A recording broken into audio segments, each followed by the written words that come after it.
তখন সময়টি ছিল 1990 সাল। আমি তখন স্কুল পড়ুয়া একজন ছাত্র। আমার বার্ষিক পরীক্ষা চলাকালীন সময়ে হঠাৎ করেই আমার পরিবারের সবাই আমার নানু বাড়িতে চলে যায়। পড়াশোনার অনেক চাপ থাকার কারণে আমি একা বাসায় থেকে যাই এবং প্রায় 10টা অবধি আমি পড়তেছিলাম।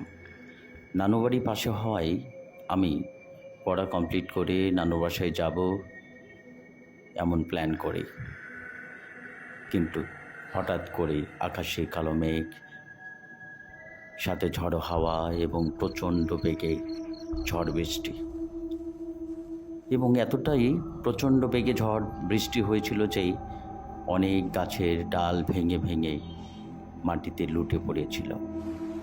আমি প্রায় বৃষ্টি থেমে গেল তখন প্রায় রাত 11টা, কিন্তু তখনও আকাশে কালো মেঘ এবং যে কোনো মুহূর্তেই আবারও বৃষ্টি এবং ঝড় শুরু হতে পারে।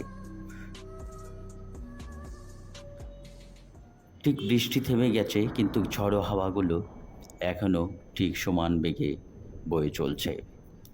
আমার নানু বাড়ি পার্শ্বের গ্রামে হওয়ায় আমি সিদ্ধান্ত নিই যে আমি এই ঝড়ের মধ্যেই নানু বাড়িতে চলে যাব। আমি আমার হারিকেনটি হাতে নিই এবং একাই নানির বাড়ির উদ্দেশ্যে রওনা হই। বাইরে এতটা ঘন ঘুটঘুটে অন্ধকার যেন আমার কাছ থেকে 10 হাত দূরে কোনো কিছু চোখে পড়ছে না, এবং চারিদিকে প্রচণ্ড কালো মেঘ। এবং আমার বাড়ি থেকে আমার নানুর বাসায় যাওয়ার পথে 2-3টি স্পট ছিল যেগুলো অত্যন্ত ভয়ঙ্কর। কখনো কখনো রাস্তায়, যেহেতু এটা জ্যৈষ্ঠ মাস এর শেষের দিক, রাস্তায় প্রায় বিভিন্ন বিষাক্ত সাপের দেখা মিলত। তাছাড়াও বিভিন্ন ধরনের ভৌতিক ভয় ছিল। আমার নানু বাসায় যাওয়ার পথেই দুটো খুব ভয়ঙ্কর স্থান ছিল। একটি ছিল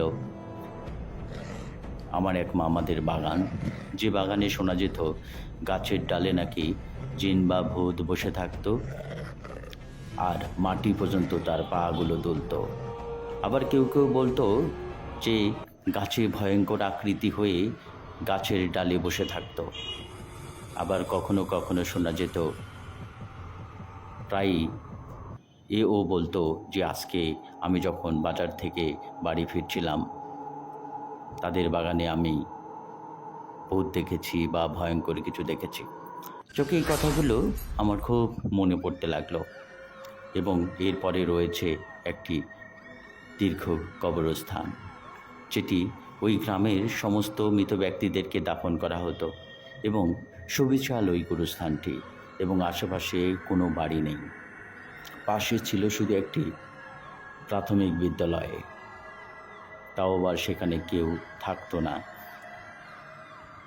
তো রাস্তার পাশেই ছিল প্রাথমিক বিদ্যালয় এবং তার পাশেই ছিল এই দীর্ঘ পথের পাশ দিয়ে ওই দীর্ঘ গোরস্থানটি। আমি একটু ভয় পেয়ে গেলাম, কিন্তু ভয়টাকে লুকানোর জন্য আমি খুব আমার ভাঙা গলা নিয়ে জোরে স্বরে গান শুরু করলাম। ওরে ওরে হাওয়া থামনা রে, হারিকেন আমার নিভু নিভু করে। আমার গান শুনেই বাতাসটা যেন আরও একটু বেড়ে গেল এবং দমকা হাওয়ায় আমার হারিকেনটি নিভে গেল। এবং চারিদিকে এতটা অন্ধকার যে বিজলি চমকালেই শুধুমাত্র রাস্তা দেখা দিচ্ছে। তাছাড়া জাস্ট ধারণা করে বুঝে নিতে হচ্ছে রাস্তা এই দিকে, এতটাই অন্ধকার। তো আমি একাই মনে সাহস নিয়ে এই রাস্তা দিয়ে আমার নানু বাড়ির উদ্দেশ্যে রওনা হলাম। এবং সেই দিন প্রায় বিকেলে ওই রাস্তার পাশেই একজনকে কবর দেওয়া হয়েছিল, আর কবরটি এমনভাবে দিয়েছিল একেবারে রাস্তার সাথে লেগেছিল কবরের পায়ের দিক।